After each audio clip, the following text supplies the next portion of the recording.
laisal gina an kathratil arad, inti dari kekayaan bukan kekayaan harta atau aset.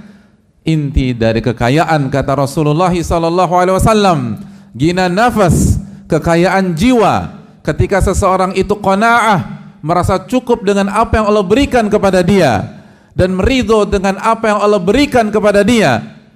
Mungkin kita tidak diberikan kekayaan berupa materi, tapi kita diberikan kekayaan batin oleh Allah Subhanahu wa taala. Ma'asyiral muslimin, sidang Jumat yang semoga Allah muliakan. Tidak ada kata yang pantas untuk kita ucapkan kecuali kata syukur kita kepada Allah tabaraka wa taala atas segala nikmat yang Allah limpahkan dan Allah berikan kepada kita. Nikmat yang tidak bisa kita hitung, tidak bisa kita kalkulasikan. Allah berfirman, wa in ta'uddu ni'matallahi la tuhsuha. Dan jika kalian ingin menghitung-hitung nikmat yang Allah berikan kepada kalian, kalian tidak akan mampu bisa menghitungnya. Siapa di antara kita bisa menghitung detakan jantungnya sendiri dan bagaimana lancarnya aliran darahnya sendiri? Dan apabila itu ditutup oleh Allah, dipermasalahkan oleh Allah, maka kita tidak akan bisa hidup dengan baik. Dan nikmat terbesar adalah nikmat iman dan nikmat Islam. Nikmat yang dengannya Allah berikan kebahagiaan di dunia maupun di akhirat. Man amila salihan min dzakarin aw untha wa huwa mu'min falanuhyiyannahu hayatan thayyibah. Dan barang siapa yang beramal soleh baik laki-laki maupun wanita dalam kondisi beriman, maka kami akan berikan kehidupan yang bahagia untuknya. Maka bersyukurlah kepada Allah Subhanahu wa taala. Puji dan puja Allah Subhanahu wa taala atas segala nikmat yang Allah berikan kepada kita, khususnya pada siang hari ini. Kita diberikan hidayah dan taufik untuk bisa melangkahkan kaki ke salah satu rumah-rumah Allah dalam rangka menyambut seruan Allah mengerjakan salat Jumat berjamaah. Ini bukan karena langkah kaki kita semata, ini bukan karena kebugaran fisik kita semata. Ada banyak orang yang mampu melangkah lebih cepat dari kita dan memiliki tubuh lebih bugar dari kita, tapi ia tidak bisa berada di salah satu rumah-rumah Allah pada detik ini. Karena inti dari ini semua adalah hidayah, inti dari ini semua adalah taufik.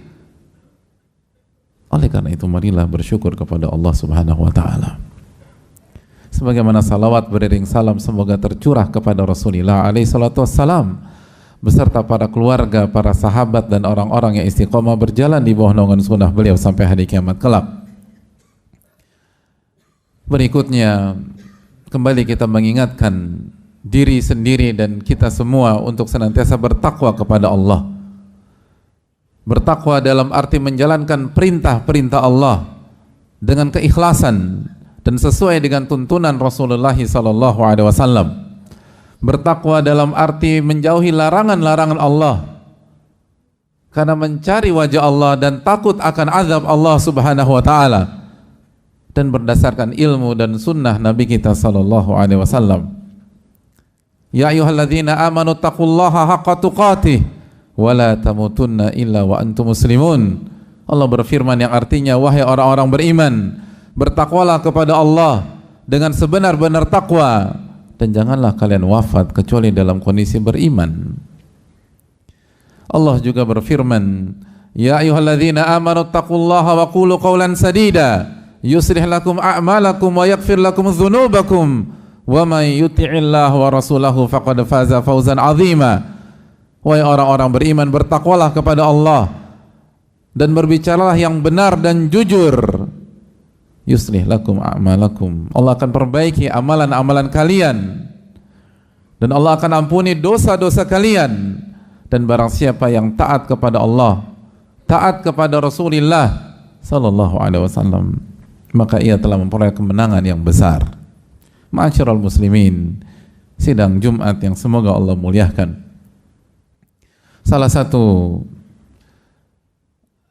hadis yang layak untuk kita renungkan dan tadabburi di hari-hari seperti ini, di saat hidup itu tidak mudah, dan banyak orang memiliki kendala ekonomi, dan hari-hari adalah perjuangan untuk mendapatkan nafkah yang halal dan diberkahi oleh Allah Subhanahu wa taala, adalah sebuah hadits qudsi yang disampaikan oleh Imam At-Tirmidzi, Ibnu Majah, Ahmad rahimahumullahu taala dan lainnya.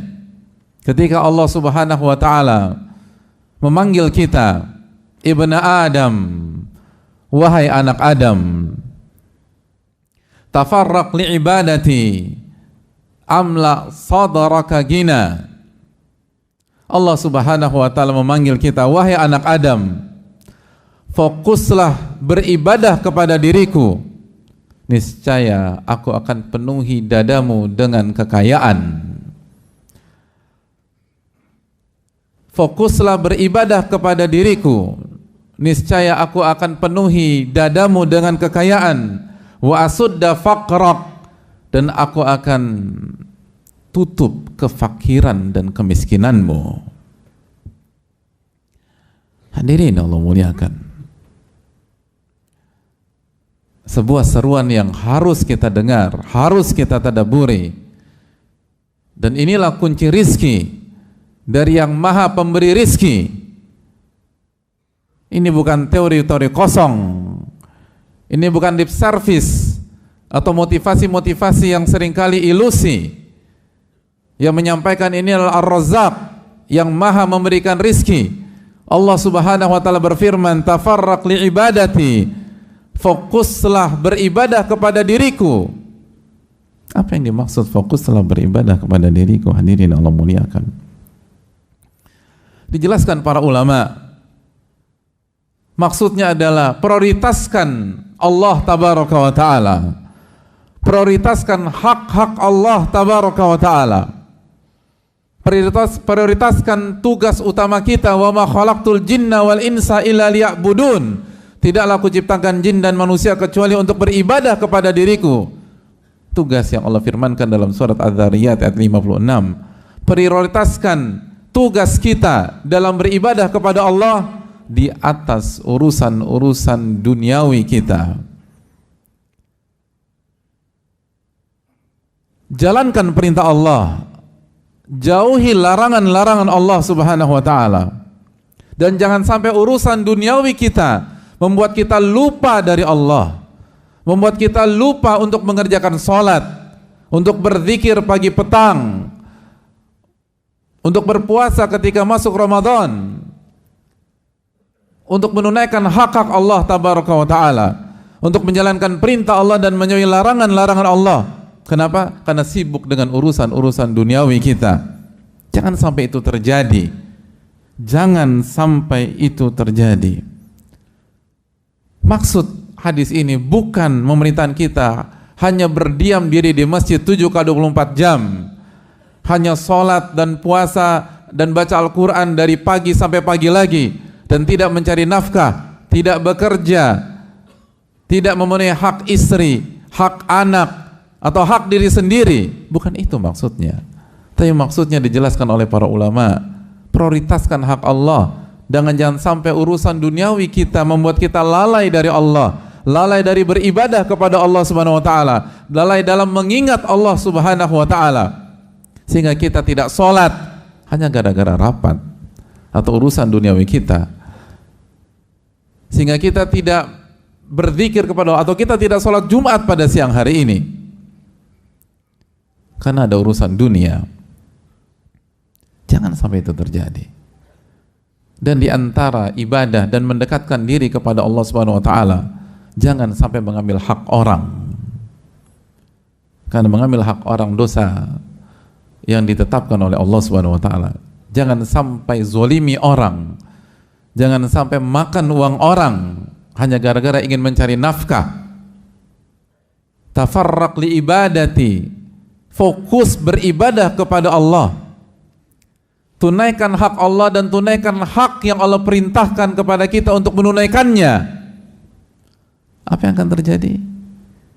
Amla sadraka gina. Allah jamin, aku akan penuhi dadamu, hatimu dengan kekayaan. Allah akan cukupkan Dan kecukupan yang terpenting adalah kecukupan jiwa dan hati. Wa asudda faqraka, dan aku akan hilangkan kefakiran.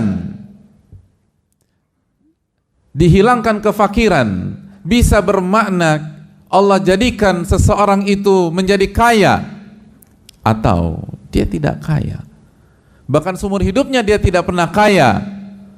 Tapi kata para ulama, kefakiran tidak akan memudaratkan dirinya, kefakiran tidak akan menghancurkan dirinya, ketidakpunyaan uang tidak akan menghancurkan dia dan keluarga. Dia tetap bisa bertahan, dan bukan hanya bertahan, ia mendapatkan kekayaan jiwa dan hati. Laisal gina an kathratil arad, inti dari kekayaan bukan kekayaan harta atau aset. Inti dari kekayaan, kata Rasulullah SAW, gina nafas, kekayaan jiwa.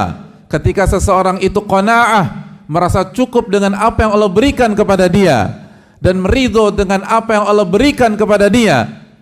Mungkin kita tidak diberikan kekayaan berupa materi, tapi kita diberikan kekayaan batin oleh Allah Subhanahu wa taala, diberikan kekayaan jiwa oleh Allah Subhanahu wa taala, diberikan kekayaan hati oleh Allah Subhanahu wa taala, sehingga berapapun yang Allah berikan kepada kita tidak akan membuat kita goyah, tidak akan membuat kita goncang, tidak akan membuat kita bermaksiat, tidak akan membuat kita galau dan tidak bisa tidur, tidak akan membuat istri kita komplain dan berantem dengan kita, dan tidak membuat anak-anak kita putus sekolah, tidak membuat anak-anak kita terancam.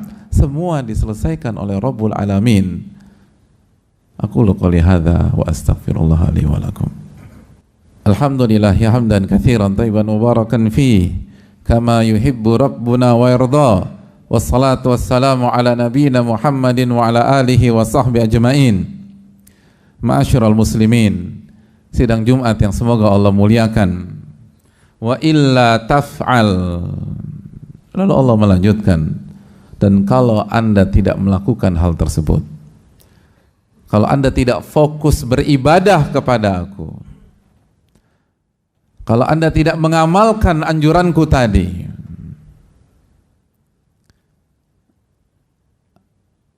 Anda bersikeras dengan pola yang selama ini sudah dijalankan, Anda sombong sehingga tidak mau menerima kebenaran, tidak mau mendengarkan apa yang Allah firmankan dalam hadits qudsi ini,